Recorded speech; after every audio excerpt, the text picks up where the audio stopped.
607. Sorry. This one is 607. Just call it back. 607.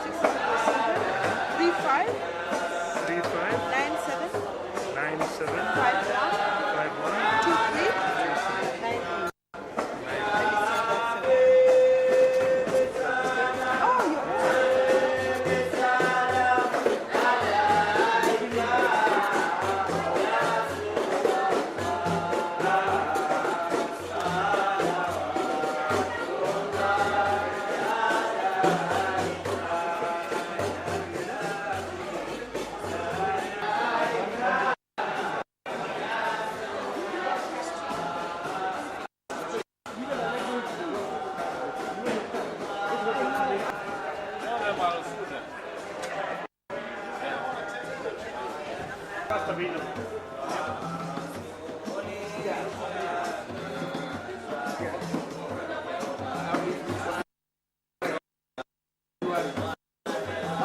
98.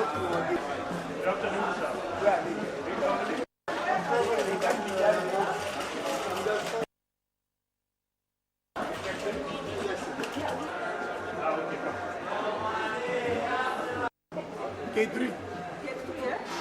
Yeah, because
MD, Kenya Airports Authority, Engineer Gishoki, Director General, KCA, Dr. Titus Naikuni, our Group CEO, Mr. Moniki, our Chairman, Kenya Airways, His Excellency UAE Deputy Ambassador to Kenya, Hassan Isa Ali Hossani. Ladies and gentlemen, acknowledge today welcome is our customers, our guests who are flying with us to Abu Dhabi, the media. We welcome you warmly to today's special occasion whereby we are excited with our customers and our entire staff across the network to be flying to our 61st destination, Abu Dhabi. I would like to thank all of you for the support you have given us for the last 36 years as a brand. We are truly now global, flying to 61 destinations, and we welcome you to. With these few words, the UAE Deputy Ambassador to Kenya, Minister Plenipotentiary, His Excellency Al Hossani, to say a few words. Welcome, sir. Thank you.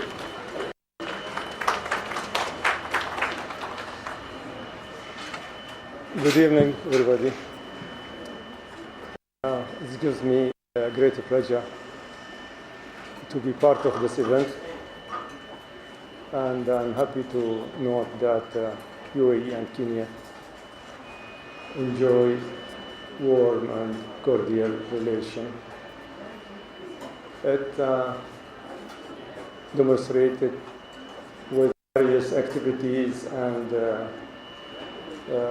several high-level visits to Kenya, and recently we have very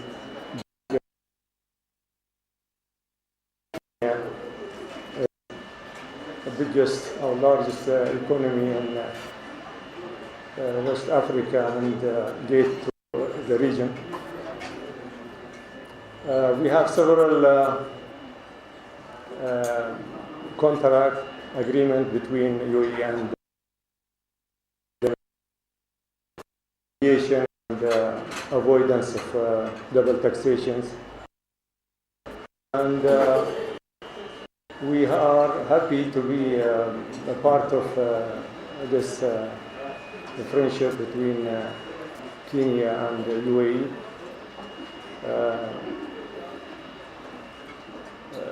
Our sisters,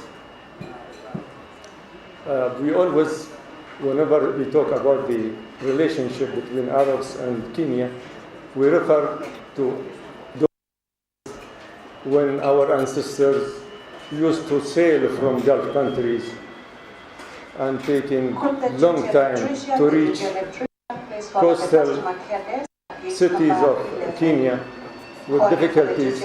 Now, with a few minutes, a few hours, we can visit each other.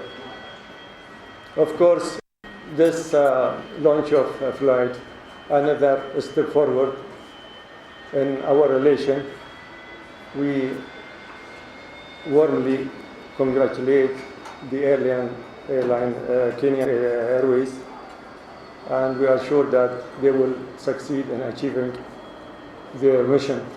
A few minutes back, I was in an African reception. They celebrated 51 years of independence, and this is 51 destination of Airways.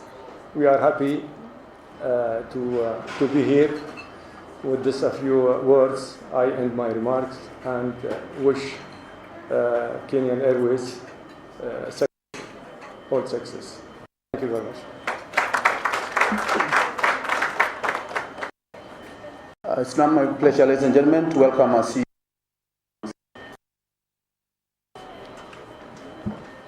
Thank you. The Cabinet Secretary for Transport and Infrastructure, the Principal Secretary, who happens to have been one of us some years back, so welcome back.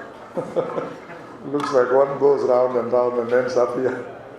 Our Chairman, the MD of JKIA, who is our host here, and the Director General of JKIA, ladies and gentlemen, plus our guests also, because we have our own guests who are here who are traveling with us. It's our pleasure to have you here, Honorable Cabinet Secretary, on this special day for us.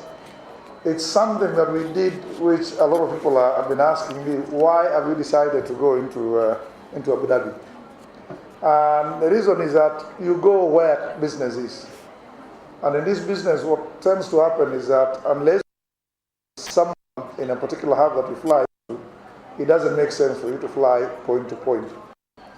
And the first thing we did was, before we opened up the route, was to have a marriage between us and Etihad. And we signed a code share with Etihad, and it's among the first code shares that the Middle East carriers have done. And that has opened up a number of routes that we're not able to fly directly ourselves. So we're then able to be serviced by Etihad into those routes. So that's the logic behind us flying into Abu Dhabi. We equally provide connectivity for Etihad here into Africa, because they can't make it to all destinations. And that gives us... Flight 540 regrets to announce a delay on their flight 5H405 to Mombasa due to the late arrival of the incoming flight. Okay. The new departure time is 19:35, 7:35 East African time. Any inconvenience caused to passengers is very much regretted. I wanted you to hear it because it's not Kenya Airways. So that's the rationale behind us having to go into Abu Dhabi. To the UAE, through the Deputy Ambassador, we say thank you very much. We received tremendous support from Etihad and the authorities there. And we hope we continue seeing a lot of opening up, especially in Dubai, because Dubai is quite close. We'd like it opened up a bit. So with those few words, I'd like to welcome the Cabinet Secretary, because we're limited for time. Thanks.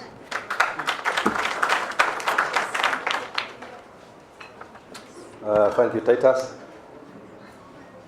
Your Excellency, Mr. Hassan Issa, the Deputy Ambassador of the United Arab Emirates, and in the interest of time, distinguished ladies and gentlemen, the flight to the city of Abu Dhabi in the United Arab Emirates. These new flights will provide an important link between Jomo Kenyatta International Airport and Abu Dhabi Airport in the United Arab Emirates. Ladies and gentlemen, I think sometimes we say it, but we don't know what it means. Located within the region, providing a gateway to the African continent. The fact that Jomo Kenyatta International Airport is the hub for Kenya Airways makes it even more attractive, considering the airline's expansive network within Africa. Precision Air regrets to announce a delay on the flight PW712 to Dar es Salaam and Zanzibar. So that is again not Kenya Airways, so I continue talking. The new departure time is in the year 2016, Kenya Airways intends to fly to every capital and is calling the important role the airline is playing in opening up the continent. Precision Air regrets to announce a delay on their flight. This is expected to help scale up regional trade significantly. Of the incoming flight. I don't want to speak jargon, but if you know what it means to have intra-Africa trade, the African countries do not trade among themselves, and indeed trade more with foreign countries than themselves. And in the African Union, as they start celebrating 50 years and are going to what they are calling the next 50 years, the aim is to increase inter-Africa trade. In addition to this, under its 10-year strategic plan, popularly known as Project Mawingu, the airline is expected to grow its destinations from 115 and the fleet to 119 aircrafts by the year 2020. This is an ambitious but achievable goal. The government is fully committed to KQ's expansion plan, and I want to emphasize and underline that. Transport and communication networks play a crucial role in an enabler of socio-economic development, and we therefore see the new flights as being a catalyst for Kenya's national development agenda. The government is aware that capacity constraints at Jomo Kenyatta Airport have hampered the growth over the years, and we intend to seriously address these shortcomings. The government has therefore, and I think I'll skip that, because you are aware that we are modernizing our airport. International this evening is one of the key facilities that the government is upgrading, expanding and modernizing. Work is ongoing on a new unit, Terminal 4, which has taken a long time. We are displeased that it has not started operations, but I would want to look forward and set new deadlines, which upon completion will pave way for the renovation of the existing Terminal 1, 2 and 3 and expand the existing capacity of the airport from 2.5 million passengers to 10 million passengers per annum. In order to enhance capacity at JKIA, the government intends to construct remote stands, or through KIA of course, for parking aircraft in addition to the second runway. Construction of the Greenfield terminal is expected to commence soon, and when complete, the terminal is expected to be the largest single terminal in Africa with a capacity of over 20 million passengers. Finally, I would like to tell you that the government is very serious.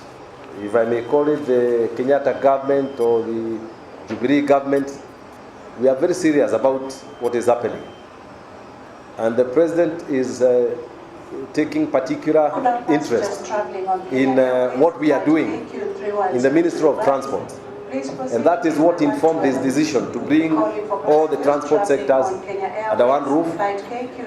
Even though we have 2 permanent secretaries, we expect that we are going to work harmoniously.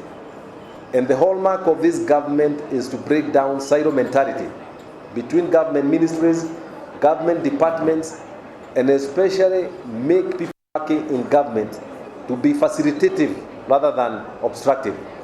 Because in this case, I think the government, through lack of investment, and it was in government, because under the Kibaki government, I dare say that anybody who wanted to do anything was facilitated. So we must wake up in this airline sector and facilitate Kenya Airways, and we are very serious about that. In conclusion, I wish to congratulate Kenya Airways on the 36th anniversary and the contribution it has made to the development of Kenya, the region, and the continent as a whole. With those remarks, it is my pleasure to declare the Kenya Airways Abu Dhabi flight officially launched. Thank you very much.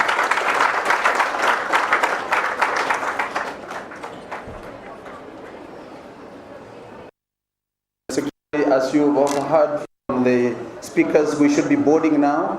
May I invite the chairman, Mr. Evanson Mwaniki, to come forward and present gifts first to the Deputy Ambassador of the United Arab Emirates. Your Excellency, you may come forward. To be here. Yes. Thank you.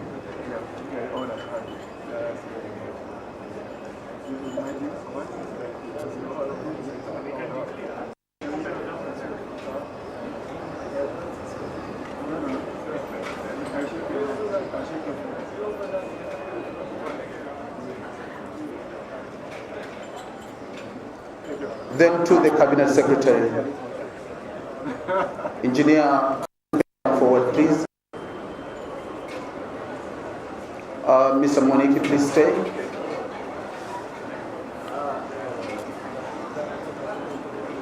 Engineer, you.